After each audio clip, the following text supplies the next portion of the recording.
Amen. Ceux qui peuvent s'asseoir, ceux qui veulent rester debout peuvent rester debout. Amen. Ceux qui peuvent s'asseoir peuvent s'asseoir.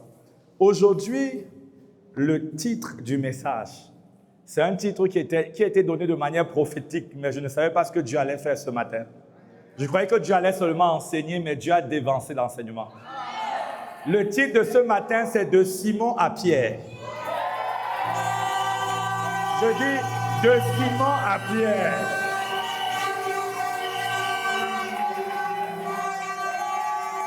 De Simon à Pierre. Les 7 étapes. Amen. De Simon à Pierre, les 7 étapes de transformation d'un disciple. Amen. Pierre, Simon est devenu Pierre de manière prophétique. Mais après la prophétie, il y a un processus. Amen. Mais de manière prophétique, on va lire Jean 1, verset 42. Jean 1, verset 42. Et vous allez, on dit qu'on amena Simon à Jésus. Jésus dit, tu es Simon, fils de Céphas. Mais désormais, on t'appellera Pierre. Amen. Désormais, on t'appellera. Il dit, Jésus l'ayant regardé, dit, tu es Simon, fils de Jonas plutôt. Tu seras appelé Céphas, ce qui signifie Pierre. Amen. Tu seras appelé Céphas, ce qui signifie Pierre. Donc Jésus venait de prophétiser. Il venait de dire que par ma parole, je change ton histoire. Par ma parole, j'impose une nouvelle réalité dans ta vie. Par ma parole, Jésus a changé, il a changé le nom, il a changé le poids, il a changé l'identité. Amen. Amen. Une fois que Jésus a fait cela, il y a eu un processus. Amen. Il y a eu un processus. Et c'est pourquoi le titre du message, c'est de Simon à Pierre, 2 points, les 7 étapes de transformation d'un disciple. Pour que tu deviennes Pierre de manière manifeste, Dieu va te faire passer par un processus. Dieu commence toujours par prophétiser. Parce qu'il dit une chose, la Bible dit que quand la parole sort, sa main l'accomplit. Donc pour que la main de Dieu se mette en mouvement, il faut que la parole la précède. Amen. Donc quand Dieu veut agir, la Bible dit que Dieu révèle d'abord à ses serviteurs les prophètes. Donc Dieu doit parler et quand il parle, il est comme contraint d'agir. C'est un peu comme si la main de Dieu est l'ombre de la parole de Dieu. Amen. C'est un peu comme si quand moi si je veux amener mon ombre quelque part, je dois avancer. Et quand j'avance, mon ombre vient avec moi. Donc quand Dieu veut agir dans la vie de quelqu'un, il commence par parler. Il commence par envoyer sa parole. Parce qu'avec sa parole, il y a un homme invisible qu'on appelle le bras de Dieu, qu'on appelle la main de Dieu, qu'on appelle encore le doigt de Dieu. Amen. Et ce doigt de Dieu va travailler à faire exactement de toi ce que Dieu a dit dans la prophétie. Amen. On peut donc lire Matthieu 4, verset 19. Matthieu 4, verset 19. Matthieu 4, verset 19, c'est une autre vue de la même histoire, dans un autre angle. Un autre angle. Donc, Jésus a aussi rencontré Pierre, etc. Et Jésus leur dit, suivez-moi et je vous ferai pécheurs d'hommes. C'est notre message depuis plusieurs semaines. Il dit, suivez-moi et je vous ferai pécheurs d'hommes. Amen. Donc, Jésus parle du processus. Amen. Mais avant de rentrer dans les 7 étapes, j'aimerais que tu puisses un peu t'arrêter sur les caractéristiques de Simon. Est-ce qu'il y a quelqu'un qui veut connaître ce que représente Simon? Non, est-ce que là-bas, vous voulez connaître les caractéristiques de Simon? Amen. Non, là-bas, ils ne veulent pas trop savoir. C'est ici. Le côté fort, le côté fort, le côté fort. Amen. Lorsque Dieu rencontre Pierre, il ne rencontre pas Pierre, il rencontre Simon. Simon, c'était quelqu'un d'impulsif, d'instable. Simon, c'était une personne qui pouvait être utilisée par Dieu aujourd'hui et par le diable demain. Donc Simon, ce n'était pas le type de personne sur qui on pouvait miser. Lorsque les personnes voyaient Simon, Jésus lui voyait Pierre. Amen. Amen.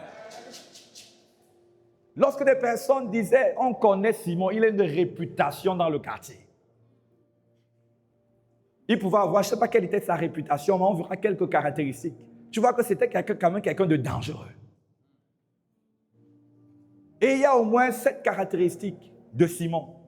Et plusieurs parmi nous sont des Simons selon le monde. Mais quand Jésus nous regarde, il prophétise Pierre.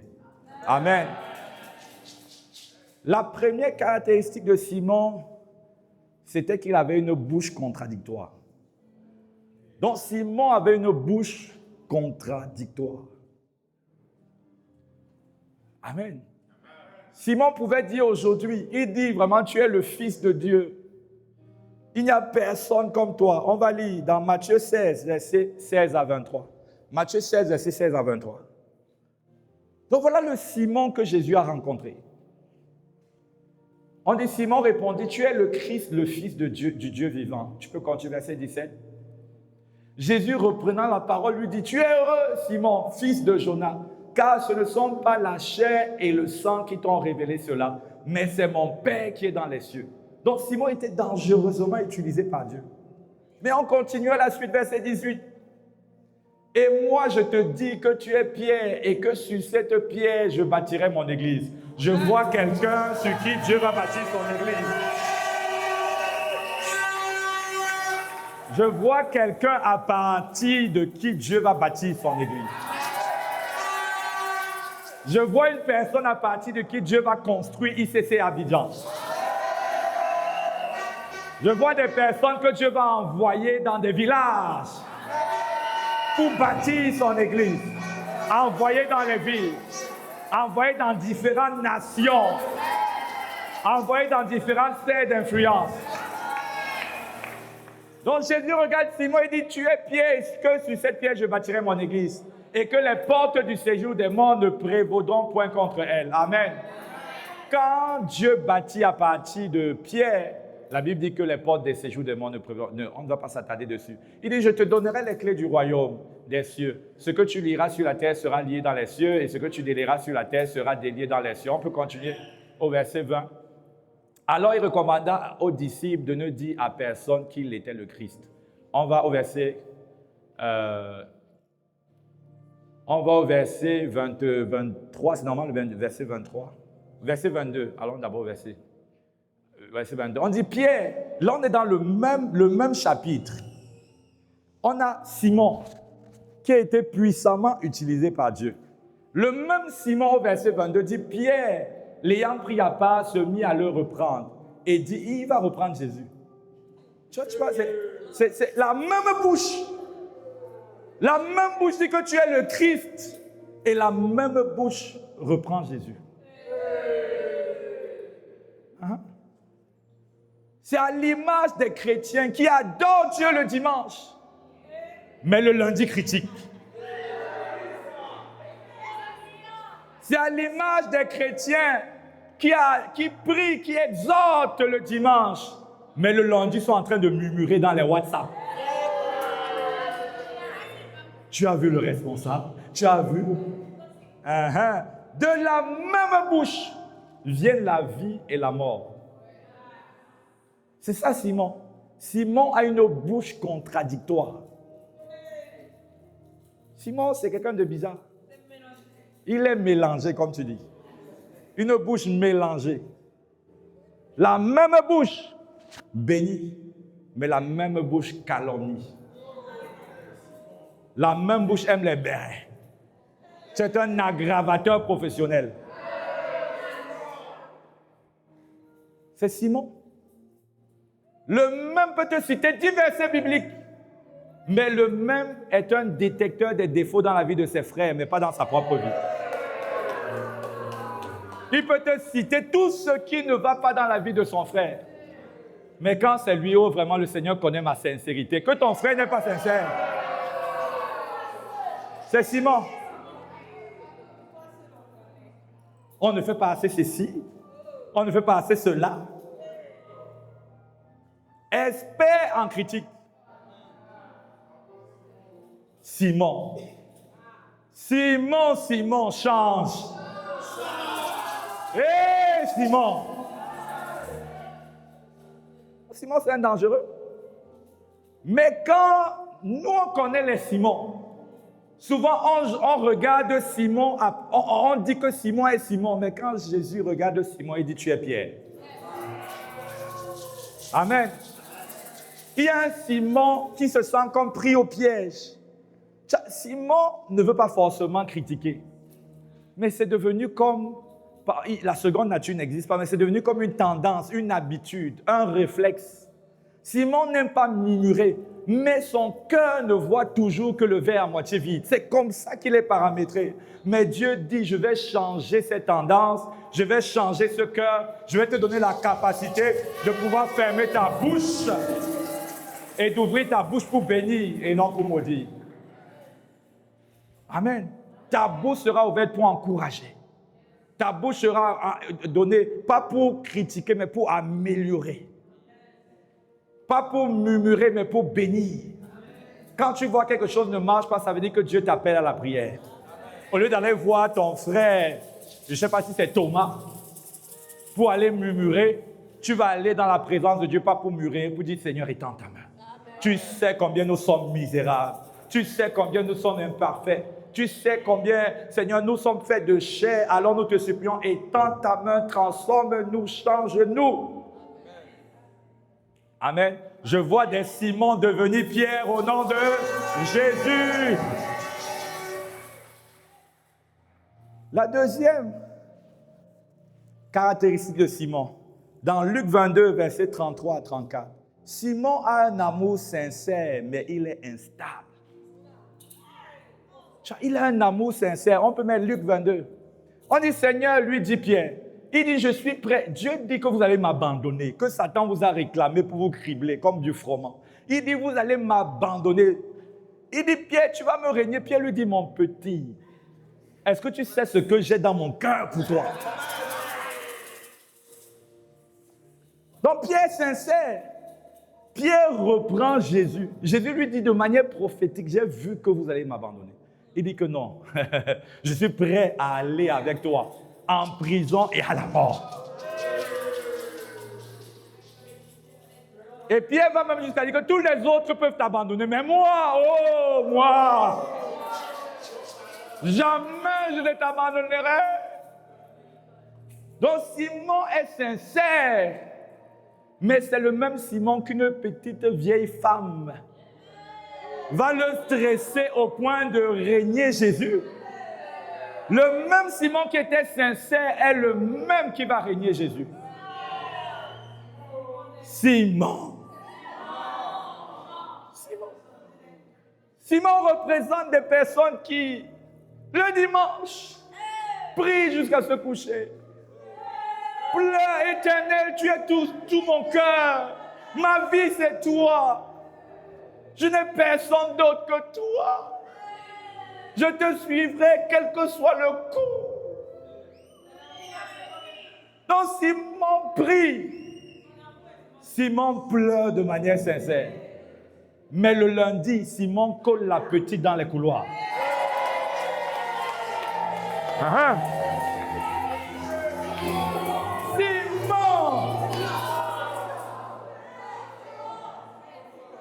Simon prie, il crie.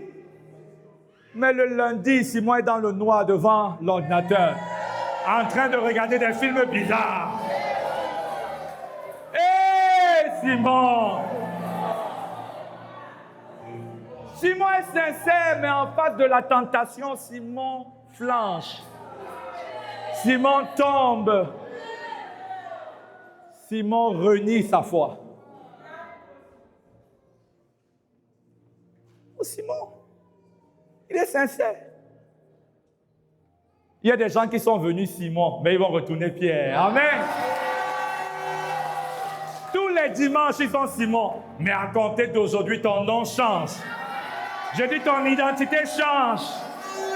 On ne te retrouvera plus dans ses œuvres. Simon, il est sincère. Mais il flanche. Simon. Simon est sincère. Simon, c'est une sœur aussi. Elle s'appelle Simone. Simone. Non, c'est... Simone, où elle est par là-bas, je pense. C'est là-bas. Simone, c'est plutôt là-bas. Simone. Simone pleure jusqu'à trembler. On dit que Sissi a été saisie par le Saint-Esprit. Le lundi, elle reçoit un SMS d'un faux type. Un faux type. Et dans ce SMS, le faux type qui ne craint pas Dieu et qui veut juste l'emmener dans des choses bizarres, il écrit « ma jolie ». Au lieu de fuir, comme la Bible demande, Simone regarde le SMS « ma jolie ». Il écrit bien. Simone va même jusqu'à dire que le SMS, dans le SMS, que la personne a une belle main d'écriture. Simone, c'est automatique. Ce n'est pas sa main d'écriture. Simone. Mais les Simone répondent. Elle va dire que laisse-moi. On dit fuis. Elle dit laisse-moi. Simone. Mais ton statut change au nom de Jésus. Je dis tu changes au nom de Jésus.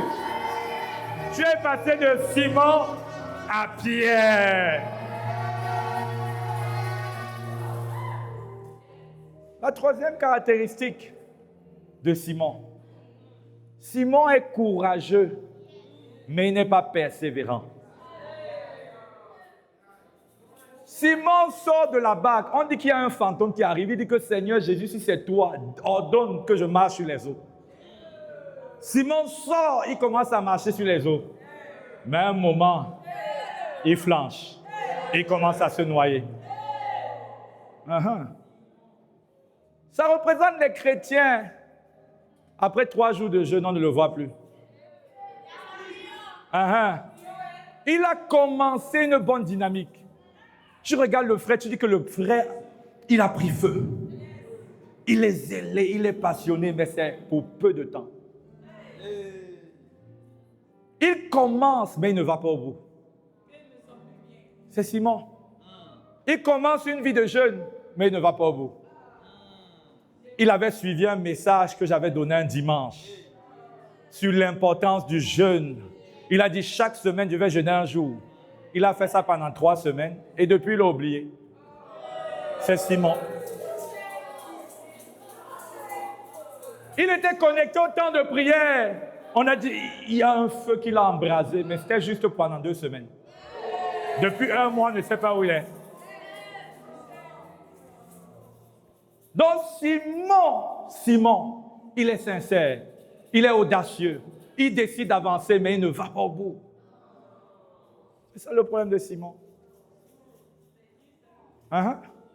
Il commence à avancer. Simon marchait sur les eaux. Quand il y a eu la tempête, les problèmes, les défis, il a fui l'église. On ne le voit plus le dimanche. On le voit comme un clignotant. Tu vois, aujourd'hui, il est là, demain, il n'est pas là. Aujourd'hui, il est là, demain, il n'est plus là. Et quand tu lui dis, qu'est-ce qui se passe, Simon? Il dit, ma vie est dure. Simon, va au bout. Va au bout. Donc Simon est sincère. Simon décide de commencer. Mais Simon se laisse distraire par les épreuves de la vie. Avant, il priait tous les matins. Mais depuis qu'il a un défi, il a arrêté de prier. Et quand il arrête de prier comme ça, il se dit que Dieu va avoir pitié de lui. Dieu va être fâché. C'est comme s'il essaie de punir Dieu par rapport à ce qu'il aurait aimé avoir qu'il n'a pas eu. Simon.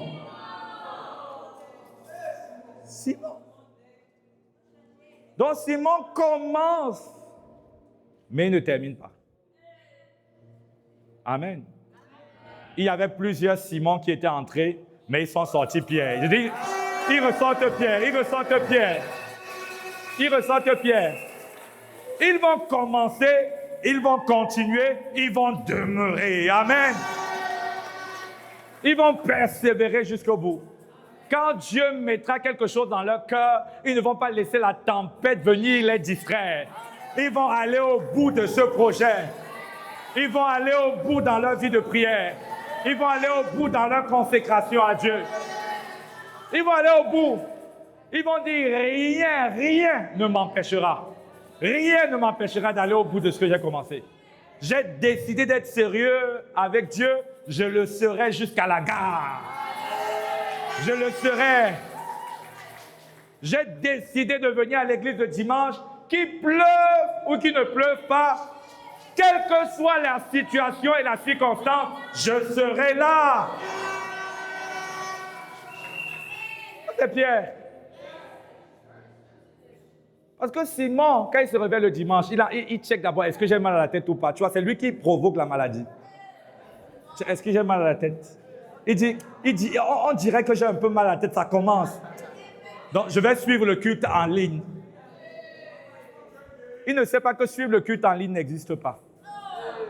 On peut suivre une prédication en ligne, mais on doit offrir un culte à Dieu. Et dans la dimension du culte, on ne l'offre pas seul, on l'offre avec ses frères, ses sœurs. Amen. Réunis en un même lieu, dans une réunion de famille, pour offrir un culte à Dieu. Amen. Je vois quelqu'un devenir Pierre au nom de Jésus. Je vois quelqu'un devenir Pierre au nom de Jésus.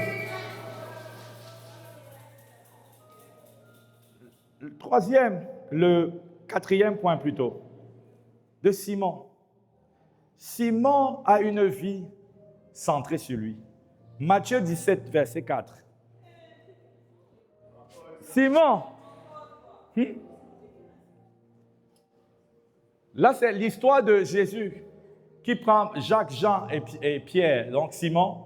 Il va à la montagne de la transfiguration.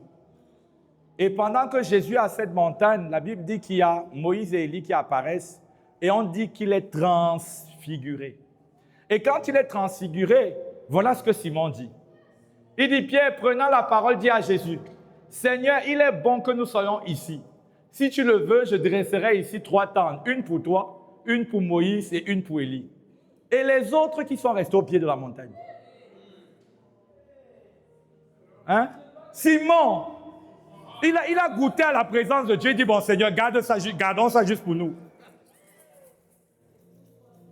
Simon, c'est le chrétien qui vient à l'église. Il dit, oh vraiment, dimanche, la présence de Dieu était là. Et tes voisins? Je dis, et tes voisins? Je dis que non, vraiment, Dieu, si on pouvait habiter à l'église. Et tes voisins? Et tes collègues? Et tes amis? Et ta famille? Simon dit, les autres là, oublions-les, Seigneur. Oublie les autres apôtres. Oublie les autres disciples. Oublie toute la population, mais nous, restons ici. Restons ici. Simon. Simon n'a pas compris que le but de son existence sur terre, ce n'est pas lui. Simon n'a pas compris que tout ce que Dieu fait dans sa vie, ce n'est pas la finalité, ce n'est pas lui. Simon n'a pas compris que même lorsque Dieu veut te rendre riche, ce n'est pas pour toi, c'est pour Dieu lui-même. Simon n'a pas compris que lorsque Dieu te transforme, même ce n'est pas pour toi, ce n'est pas juste pour que tu profites de la transformation. Simon n'a pas compris que lorsque Dieu te donne le mariage, ce n'est pas pour que vous soyez à l'aise.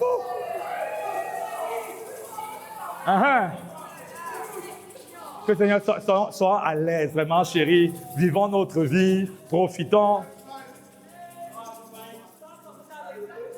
Simon n'a pas compris que le bien que Dieu fait, c'est pour que en finalité, tu deviennes un témoignage à sa gloire. C'est pour que la finalité, que tu prennes ce feu que tu as vu sur la montagne et que tu l'amènes aux nations. Amen. Que tu l'amènes aux nations. Simon n'a pas compris que ce qu'il avait vu était supposé faire de lui un instrument en les mains de Dieu et non pas la finalité de ce qu'il avait béni, dont il avait profité. Simon n'a pas compris. Donc Simon est une personne qui prie. Simon est une personne qui est sincère avec Dieu. Mais Simon est une personne qui n'a pas compris que la finalité de la vie chrétienne, ce n'est pas lui, ce sont les autres. Simon n'a pas compris. Il ne vit pas pour que sa vie soit un instrument puissant de salut. Il ne vit pas pour que quand il pense à l'élévation, il se voit lui sur le trône.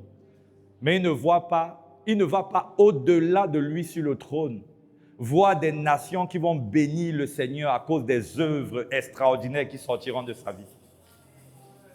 Simon considère que la bénédiction est une finalité, mais il ne comprend pas que Dieu bénit toujours pour que tu sois une source de bénédiction. Amen. Je te vois devenir un Pierre. Je te vois devenir un gagnant d'âme. Je te vois devenir un pêcheur d'hommes. Je te vois utiliser tout le bien que Dieu te fait pour témoigner de ses offertes. Pour dire, venez voir. Comme la femme samaritaine, venez voir ce qu'il fait, venez voir. Il y a un Pierre qui va inviter ses voisins dimanche prochain. Je dis, il y a un Pierre qui va dire, viens voir ce que Dieu fait. Il y a un lieu où la présence de Dieu est capable de guérir ton cœur, de te restaurer, de te relever, où Dieu est capable de faire de toi un champion, où Dieu est capable de changer ton histoire. Il l'a fait dans ma vie, mais ce n'était pas pour que je profite, c'était pour que je devienne un témoin. Donc Simon est sincère, il cherche Dieu, mais il n'a pas compris qu'il n'est pas la finalité de tout ce que Dieu fait. Amen. Tu es béni pour être une source de bénédiction. Amen. Je dis, tu es béni pour être une source de bénédiction. Tu es béni. Cinquième caractéristique de Simon. Simon est dominé par ses peurs et ses émotions. Ah, c'est ça, Simon. Il est dominé par ses peurs et ses émotions. Il aime le Seigneur. Mais dès qu'il sort, il est tétanisé par le regard des autres. À cause du regard des autres, Simon a régné Jésus. Il a régné Jésus. Parce que la peur a envahi son cœur. Il y a plusieurs. Quand elles prient, c'est bien. Mais dès qu'elles arrêtent de prier, il y a comme une tristesse profonde qui les envahit. Il y a comme une peur qui vient. La peur du lendemain. La peur du regard des autres. Et c'est pourquoi beaucoup n'évangélisent même pas, à cause de la peur. La peur du regard des autres. C'est ça, Simon. Mais ton histoire change. Amen. Je dis, ton histoire change. Amen. Tu passes de Simon à Pierre. Amen. Tu ne seras plus contrôlé par la peur. Amen. Tu ne seras plus contrôlé par les émotions. Amen. Simon était tellement contrôlé par les émotions qu'il réagissait à vivre sans réfléchir. La colère était ce qui influençait ses décisions. Il y a des personnes spirituelles qui aiment Dieu. Bon, pas spirituelles, en tout cas qui aiment Dieu, sincèrement. Mais lorsque l'émotion de la colère vient, elle ne contrôle plus rien. Elle ne contrôle ni ce qui vient de leur bouche, ni ce qu'il faut faire dans les actions. C'est ce que Simon était. Mais à compter d'aujourd'hui, Dieu change ton histoire. Amen. Je dis, Dieu change ton histoire. Dieu change ton histoire. Et Dieu va te faire passer de Simon à Pierre. Dieu va te faire passer de Simon à Pierre. Il y a quelque chose de puissant que Dieu dit. Dieu dit, si tu me suis, je ferai de toi un pécheur d'homme. Dieu dit, la responsabilité de la transformation m'incombe. C'est-à-dire, c'est de la responsabilité de Dieu de te transformer. Mais Dieu dit quelque chose de fort également. Il dit, c'est de ta responsabilité de me suivre. Le verset, Matthieu 4, verset 18, nous enseigne deux vérités puissantes. Dieu est celui qui transforme. Dieu est celui qui fait passer de Simon à Pierre. Dieu est celui qui te permet de dominer tes sentiments, de dominer tes peurs, de dominer tes émotions. Dieu est celui qui est capable de te donner la stabilité. Dieu est celui qui est capable de te donner de marcher sur l'impudicité. Dieu est celui qui est capable de faire de ta bouche une bénédiction pour le corps du Christ, pour le monde et pour les vies. Dieu dit, c'est moi qui vais faire de toi, Pierre. Ce n'est pas toi, c'est moi. La deuxième vérité, c'est que la transformation de Dieu est conditionnée par ta capacité à le suivre, sans t'arrêter. Le verbe utilisé par « suivez-moi », c'est un verbe, je ne vais pas dire le mot grec. Je ne sais pas si c'est « apoutekio », c'est bizarre, je n'arrive même pas à lire. C'est bizarre, c'est un mot bizarre. Et c'est un mot qui veut dire « rester attaché à moi ». Et c'est un mot qui est au présent actif. Ça veut dire quoi? Ça veut dire que c'est une action continue dans le temps. Autrement dit, Dieu est en train de dire, suivez-moi sans vous arrêter. Continuez de me suivre. Ne vous arrêtez pas de me suivre. Et si vous le faites, vous allez finir par devenir manifestement Pierre. Amen. Dieu est en train de dire que devenir Pierre, c'est d'abord la parole prophétique. Mais pour que ça devienne visible dans tous les aspects de ta vie, c'est un processus. C'est un processus. Ce n'est pas en un claquement de doigts. Ce n'est pas en un instant. C'est le résultat d'un attachement continu à Dieu. Il y a beaucoup qui ne deviennent pas Pierre parce qu'elles ont arrêté de suivre. Dieu avait commencé un processus de changement, mais tu as chuté et tu as décidé, vraiment, je suis retombé, donc ça va, j'arrête, je ne suis plus. Il y a quelqu'un qui avait décidé de suivre. Mais lorsqu'il y a un événement qui s'est produit, il a arrêté. Il a arrêté de prier. Il a arrêté de chercher Dieu. Il a arrêté d'être sincère dans la présence de Dieu. Il a commencé à justifier son péché, à accepter son péché, à cohabiter avec son péché. Il a arrêté de suivre. Amen. Donc Dieu dit que devenir Pierre est le résultat d'un processus. Un processus qui dépend de deux personnes. De Dieu qui te transforme et de toi qui le suis. Si tu restes attaché à Jésus, ta vie sera changée. Si tu restes attaché à Jésus, ta vie, on va te voir demain, on va dire que qu'est-ce qui s'est passé dans ta vie? Pourquoi tu es différent? Ceux qui suivent Jésus changent de semaine en semaine, de mois en mois, d'année en année. Quand on te voit une année après, on remarque un changement. On remarque une différence. Amen. Pourquoi? Parce que tu es en train de suivre. Dans Jean 1, la première fois que Dieu a rencontré Simon, il a appelé Pierre. Mais Pierre a eu besoin, Simon a eu besoin de passer dans un processus. Et ce sont ces 7 étapes de transformation dont nous allons parler. Nous allons peut-être voir une étape aujourd'hui et les autres étapes la prochaine fois. Amen. Il est passé par 7 étapes. Et quand il est sorti de ces 7 étapes, il était un apôtre de Dieu. Amen. Il était ce que Dieu avait prophétisé.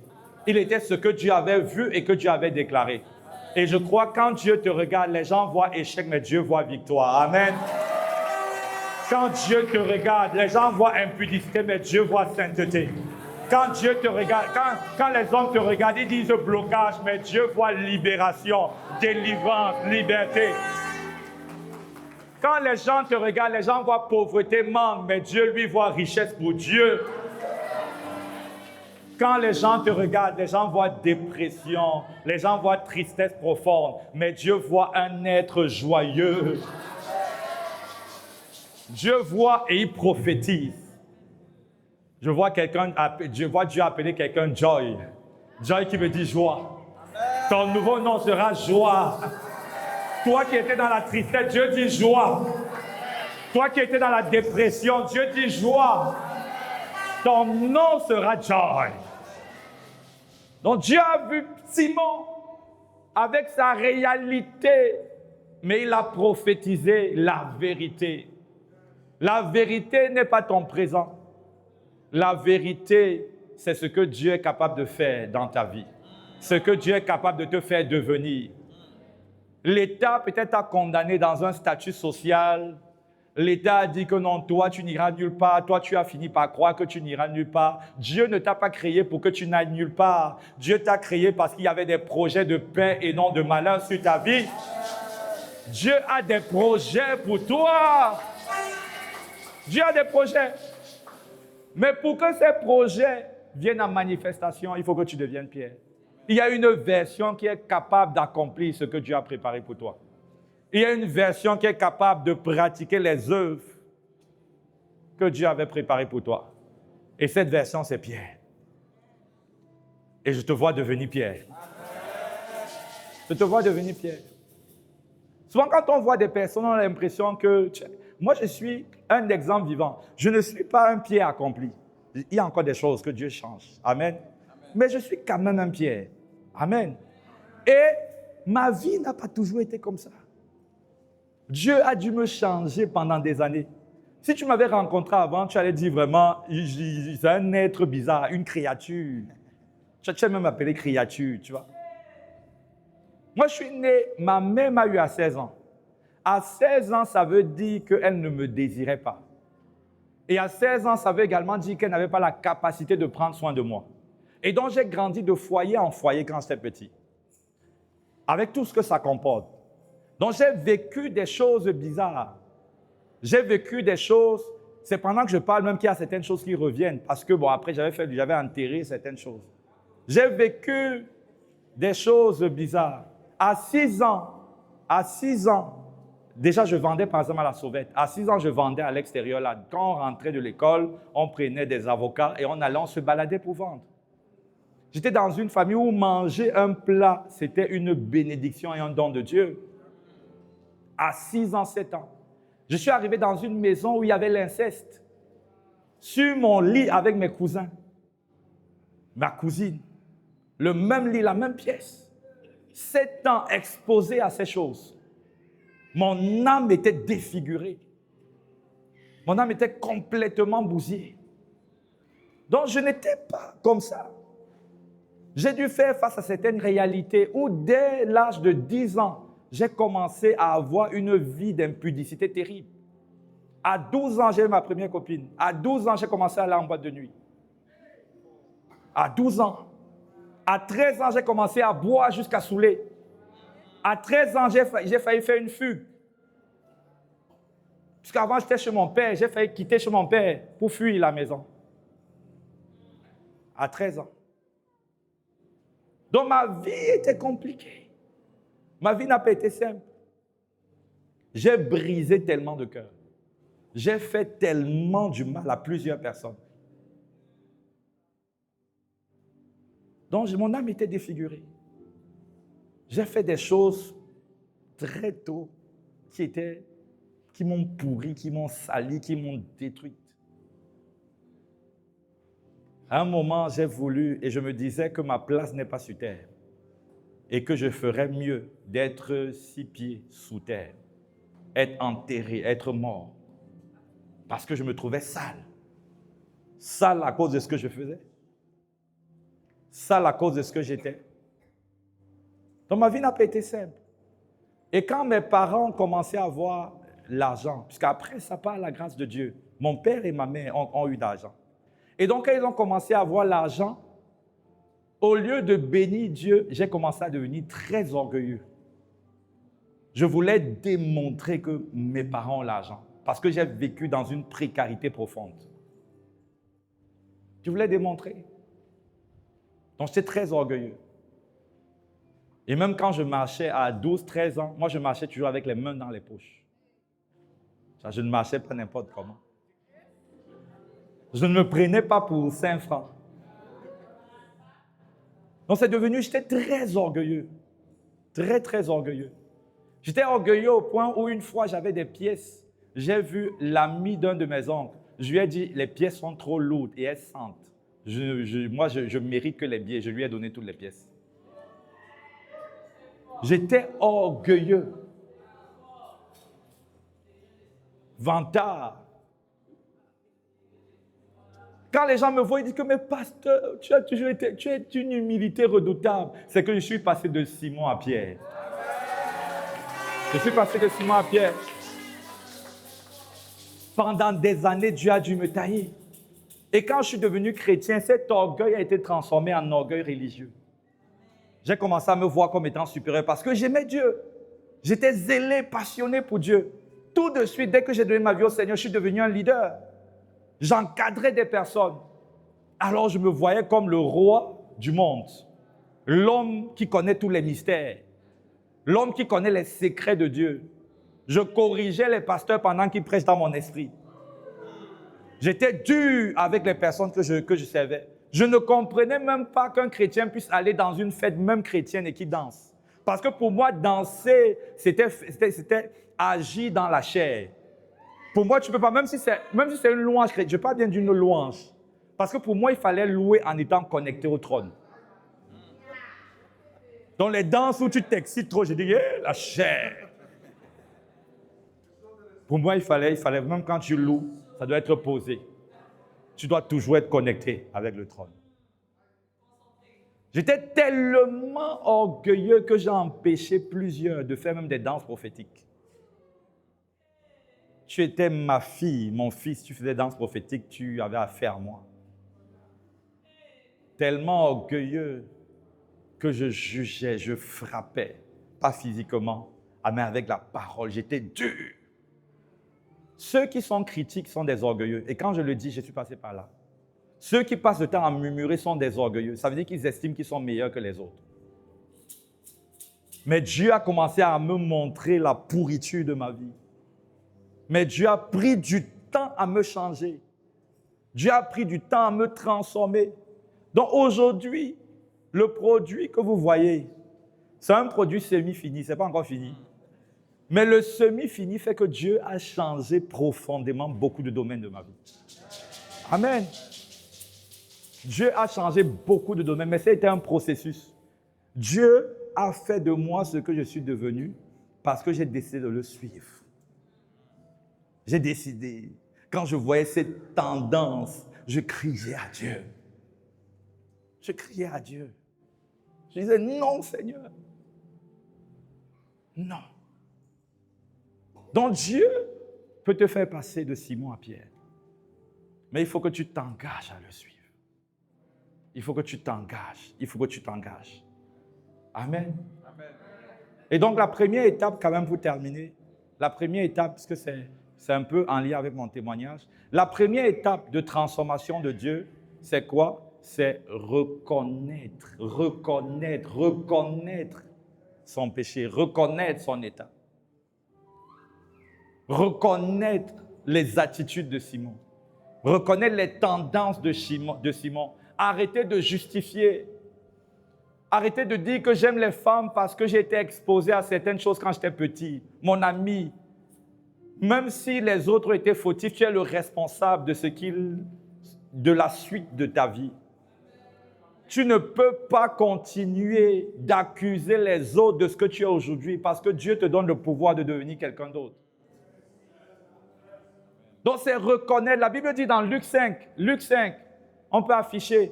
La Bible dit, Luc 5, je crois, verset 18, la Bible dit que Simon s'est jeté aux pieds de Jésus. Il a dit, éloigne-toi de moi car je suis un pécheur. Je reconnais mes fautes. Pour que Dieu puisse te changer, ça va commencer par le fait de reconnaître ton état. Tant que tu ne réalises pas que tu es le responsable de ton état, tu ne pourras pas être changé par Dieu. Tant que tu accuses toujours la terre entière et le monde autour de toi, tu ne permettras pas à Dieu de te faire passer par le processus. Le commencement de tout programme de transformation est la reconnaissance de son état. Il faut reconnaître. Tu ne vas pas justifier le fait que tu murmures par l'imperfection qui est autour de toi. Il y a des gens qui sont dans ces états, qui ne critiquent pas, qui manifestent la miséricorde de Dieu parce qu'ils reconnaissent qu'eux-mêmes, ils ont bénéficié de la miséricorde de Dieu. La Bible dit que faites miséricorde afin qu'on vous fasse miséricorde. Quand tu comprends que tu ne méritais pas rien du tout de Dieu et que ce que tu es, c'est le résultat de la miséricorde de Dieu, tu apprends à être miséricordieux envers les autres. Tu apprends à être miséricordieux. Donc, tu peux changer. Mais tu dois reconnaître que je suis le fautif. Je suis le responsable de mon état. Je n'ai pas dit, oh non, vraiment, je suis dans l'impudicité parce que, non. Et je me rappelle une fois, une autre, je vous ai déjà raconté l'histoire, je vais la raconter une autre fois peut-être. Mais un jour, le Seigneur a dénoncé, il a révélé que je vivais dans l'impudicité à mon père. Mon père qui est également mon père spirituel, parce que c'est par lui que j'ai donné ma vie au Seigneur. Il n'est pas. J'ai d'autres pères aussi comme l'apôtre Ivan, bien sûr. Mais lui, c'est lui qui m'a aidé dans mes premiers pas. Et donc Dieu a révélé d'une manière vraiment extraordinaire. Ceux qui sont là depuis le début de l'Église savent comment Dieu a procédé. Et quand Dieu révèle que je vis dans l'impudicité, parce que Dieu avait engagé un processus de changement dans ma vie. Déjà, ce que j'étais avant de venir à Dieu n'était pas ce que j'étais devenu parce que Dieu avait déjà travaillé. Mais il y avait encore beaucoup de travail. Il y avait encore beaucoup de travail. Et quand Dieu révèle cela, ce qui se passe, c'est que j'arrive devant mon père et je dis à mon père, mais tu sais papa, on n'a pas couché ensemble. En effet, on n'avait pas couché ensemble. Je dis, on a juste flirté ensemble. Le juste là montre que je ne réalisais pas le poids de ma faute. Je suis en train de parler à quelqu'un qui embrasse une sœur, qui embrasse quelqu'un d'autre et qui dit, on s'est juste embrassé. Quel est ton standard? Est-ce que ton standard, c'est le monde ou ton standard, c'est la parole de Dieu? Si ton standard, c'est la parole de Dieu, tu vas comprendre que Jésus dit que même lorsque tu regardes une personne pour la convoiter, tu as déjà commis un adultère dans ton cœur. Lorsque ton standard, c'est la parole de Dieu, tu dis, Seigneur, je suis responsable des pensées qui viennent et qui demeurent. Alors délivre-moi de ces pensées. Délivre-moi.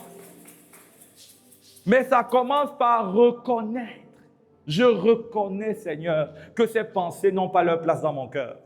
Je reconnais. Je ne vais pas faire ça parce que les autres font. Je ne vais pas minimiser le péché devant toi. Parce que je reconnais que le péché salit le temple que je suis. Et le temple que je suis est une habitation du Saint-Esprit. Je ne veux pas qu'il vive avec des odeurs bizarres. Ça commence par le fait de reconnaître. Si tu veux justifier, oh vraiment le péché c'est plus fort que moi, mon ami dit, je suis responsable, Seigneur, j'ai fauté. Ne commence pas à trouver des excuses et des justifications. Ne commence pas à dire, oh vraiment c'est mon père. Mon père il était comme ça. Si mon père était différent, je ne serais pas où je suis. Mon ami, ton père est peut-être fautif, mais il n'est pas responsable. Il n'est pas responsable. C'est moi le responsable de ma vie. C'est moi qui suis supposé veiller sur mon cœur. C'est moi qui suis supposé garder ma vie. C'est moi. C'est moi. Ça commence par reconnaître. Tu peux passer de Simon à Pierre. Tu dois reconnaître que tu es Simon. Tu dois reconnaître. Tu dois arrêter de justifier. Arrêter de minimiser. Arrêter de banaliser l'orgueil. Tu sais, il y a des gens qui embellissent l'orgueil. Tu vois, c'est une affirmation de ma personnalité. La Bible dit que l'orgueil a plusieurs formes et l'une de ces formes, c'est de se voir comme étant supérieur aux autres. La Bible dit que l'humilité vous fasse regarder les autres comme étant inférieurs à vous. Donc, si tu n'arrives pas à être le serviteur des autres, ça veut dire que tu es en train de manifester une forme d'orgueil. C'est pourquoi Dieu m'a beaucoup parlé d'orgueil. Vous voyez, je parle beaucoup de l'orgueil parce que je suis passé par le creuset de Dieu, dans le creux de la main de Dieu où il m'a façonné, il m'a fabriqué, il m'a taillé, il a enlevé des racines d'orgueil. Et c'est pourquoi Dieu m'a élevé par la suite. Amen. Mais il a travaillé et le travail était profond.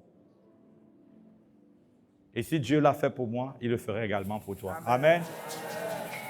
J'ai dit, tu vas passer de Simon à Pierre. Mais tu dois reconnaître. Nous, on a tous encore un peu de Simon dans certains domaines de nos vies. Il y a des démons où j'ai du Simon. Et je crie à Dieu pour dire, Seigneur, non. Seigneur, je refuse. Seigneur, je ne cohabite pas. Par ces pensées, je refuse. Il y a du Simon. Et Dieu est en train de nous tailler. Amen. Tu sais, quand tu regardes, si je te mets là devant toi, je mets une pierre. J'ai voulu envoyer des photos à la com, finalement, je n'ai plus fait. J'allais vous présenter une pierre, une grosse pierre. Et je demande, qu'est-ce que tu vois? Tu vas me dire, je vois la pierre. Mais si on prend la même pierre et on la donne à un sculpteur, lui va voir une œuvre. Il va voir une pièce. Il va voir une sculpture. Il va voir quelque chose de joli, de beau. Et c'est ce que Dieu fait quand il te regarde. Les hommes te voient, ils voient Simon. Mais quand Dieu te voit, il voit Pierre. Amen, il voit Pierre. Il voit quelqu'un de complètement transformé et de complètement consacré. Il voit un dangereux spirituel. Il voit un géant. Vous savez, l'une des caractéristiques de Pierre que je n'ai pas mentionné, de Simon, c'est que Simon est dans la foi depuis un certain nombre d'années, mais il n'arrive pas à chasser un démon. Simon voulait chasser les démons, ils n'ont pas pu. Et puis Jésus est venu, on dit que vraiment, je ne sais pas pourquoi tu nous as envoyé ces gars-là. Ils ne foutent rien. Et Jésus lui a dit, cette sorte de démon ne se part que par le jeûne et la prière. Amen. Donc Simon a des limites. Simon n'est pas consistant. Mais Dieu fera de toi un chrétien consistant. Dieu fera de toi une terreur dans le camp de l'ennemi. Quand les démons vont te voir, ils vont fuir, ils vont trembler. Dieu va faire de toi une terreur. Je dis, Dieu va faire de toi une terreur. Amen. Amen. Et l'erreur que Simon a fait quand il s'approche de Jésus, la Bible dit qu'il se jette près de Jésus et il dit, je suis un pécheur. Mais la suite est très dangereuse et c'est ce que plusieurs sont en train de faire. Et je vais acheter par là. C'est que Simon dit, éloigne-toi de moi.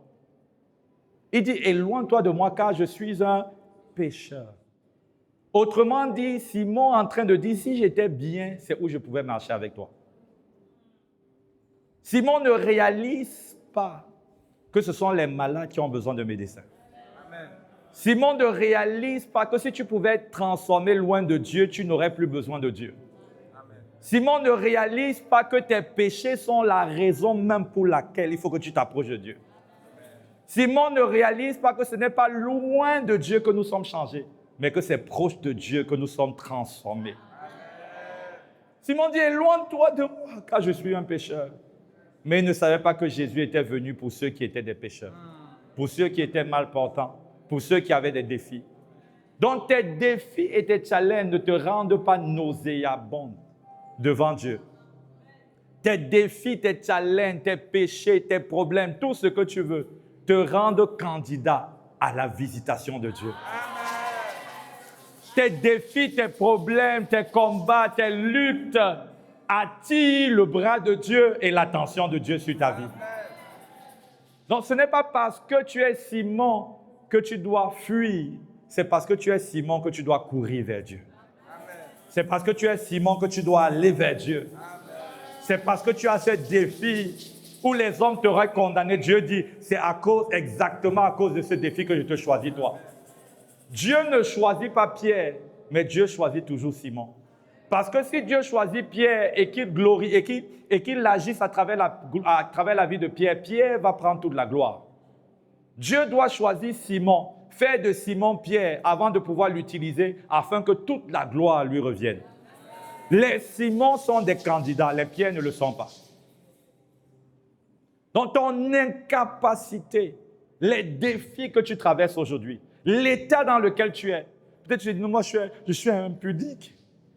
Je n'arrive pas à passer une journée sans coucher avec une femme.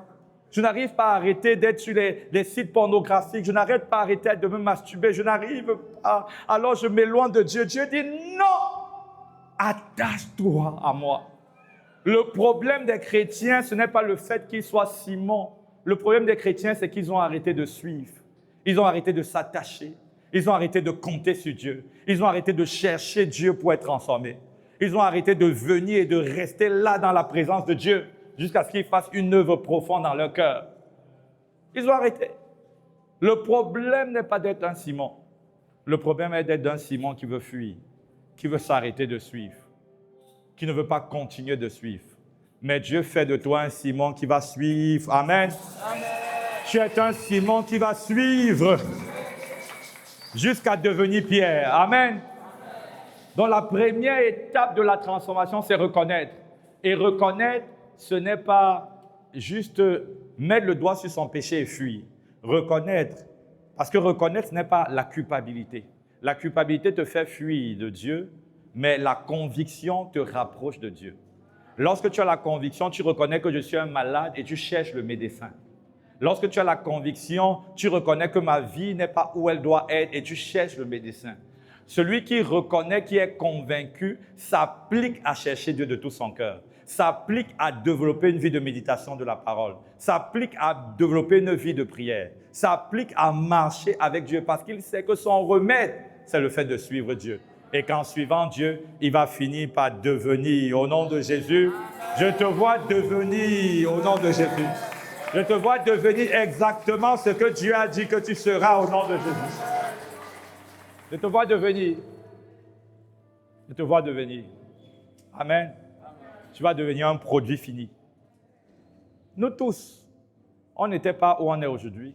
Et par la grâce de Dieu, demain on ne sera pas où on est aujourd'hui. On sera changé de gloire en gloire, coudée après coudée, pas après pas. On sera changé. Quand tu vas me voir dans un an, tu vas dire, « Wow, pasteur, qu'est-ce que vous êtes devenu ?» Aujourd'hui, tu te dis peut-être, bon, il n'y a pas besoin de grandes choses. Quand tu vas voir la version dans un an, tu vas dire, « Wow, wow. » Parce que c'est de gloire en gloire. De gloire en gloire, il te change. Amen. De gloire en gloire, il te transforme. Il fait de toi quelqu'un de plus en plus embrasé, de plus en plus amoureux, de plus en plus utile, de plus en plus impactant, de plus en plus consacré. C'est ce qu'il fera de toi au nom de Jésus. Je vais donner la possibilité à quelqu'un ce matin qui dit, bon, je suis Simon et je n'ai même pas encore reçu Jésus-Christ comme mon Seigneur et comme mon Sauveur. La transformation, l'étape 0 que je n'ai pas mentionnée, c'est la nouvelle naissance. L'étape 0, l'étape 1, c'est reconnaître, décider de suivre. Mais avant toute chose, c'est la nouvelle naissance. Il faut naître de nouveau. Il faut recevoir Jésus-Christ comme son Seigneur et comme son Sauveur. Donc tu es là ce matin, tu sais que tu n'as pas de relation avec Dieu. Tu sais que si tu meurs aujourd'hui, tu iras en enfer. Pas parce que tu es parfait ou imparfait, mais simplement parce que tu n'as pas saisi le bras tendu de Dieu. Et tu te dis vraiment, Seigneur, je veux te recevoir. Je veux faire de toi mon Seigneur et mon Sauveur. Je veux que tu viennes, que tu remplisses ma vie, que tu changes ma vie. Je veux que tu fasses de moi une nouvelle personne. Si c'est le cas, est-ce que tu peux lever ta main bien haut? Lève ta main bien haut. Je vois plusieurs mains levées. Amen. Et je vais vous demander de faire un pas de plus. Merci de vous tenir debout. Nous allons prier. Ceux qui veulent recevoir Jésus, tenez-vous debout. Ceux qui veulent recevoir Jésus comme Seigneur et comme Sauveur, vous pouvez vous tenir debout. Nous allons prier. Et Jésus va venir dans votre cœur. Jésus va transformer votre vie. Il reste à leur place. Amen. On va demander de baisser la tête. À tout le monde, pour baisser la tête, je vais vous demander de répéter après moi. Seigneur Jésus, merci d'être mort sur la croix pour moi. Aujourd'hui, je reconnais que je suis Simon. Je reconnais mes instabilités. Je reconnais mes péchés. Je reconnais mes fautes. Je reconnais que je suis pécheur. À partir d'aujourd'hui, je veux que tu fasses de moi un saint. C'est pourquoi je t'invite dans mon cœur. Viens et sois mon Seigneur. Viens et sois mon Sauveur. Fais de moi la personne que tu m'as appelé à être. À compter d'aujourd'hui, je t'appartiens. Sers-toi de moi. Utilise-moi pour ta gloire. Accomplis les projets que tu avais prévus pour moi. À compter d'aujourd'hui, je t'appartiens. Fais de moi ce qui te plaît. Seigneur, je te recommande ces jeunes, ces adultes, je te recommande toutes ces personnes, je prie afin que ta main de grâce repose sur chacun d'eux. Merci de les garder attachés à toi. Remplis-leur de ta présence, remplis-leur de ton amour, remplis-leur. Viens détruire, Seigneur, la racine du péché dans leur vie. Viens détruire, Seigneur, cette nature pécheresse. Alors que tu viens dans leur cœur, tu fais d'eux des enfants de Dieu, nés de toi, des personnes saintes, des personnes appelées et utiles dans le royaume. Merci, Seigneur, parce que tu les visites puissamment. Merci pour une gloire, Seigneur, que tu allumes dans leur vie. Merci parce que tu, Seigneur, accomplis les desseins merveilleux que tu as pour leur vie. Merci parce que les plans des ténèbres sont voués à l'échec. Seigneur, les chaînes de l'ennemi sont brisées. Seigneur, toutes les paroles qui avaient été prononcées contre leur vie, Seigneur, sont annulées. Toutes les langues qui se sont élevées en jugement contre eux sont condamnées. Seigneur, merci parce que tu étends ta main de gloire et tu agis, tu fais de leur vie un témoignage à ta gloire. Tu les utilises puissamment, tu changes leur histoire, tu changes leur témoignage, tu manifestes ta gloire. Seigneur, à compter d'aujourd'hui, ils sont de nouvelles créatures. Seigneur, ils te raconteront, ils expérimenteront une dimension profonde de communion avec toi. Merci parce que tu agis de manière puissante dans leur vie. Merci parce que tu te glorifies. C'est au nom de Jésus que nous avons prié et que nous disons Amen, Amen, Amen, Amen.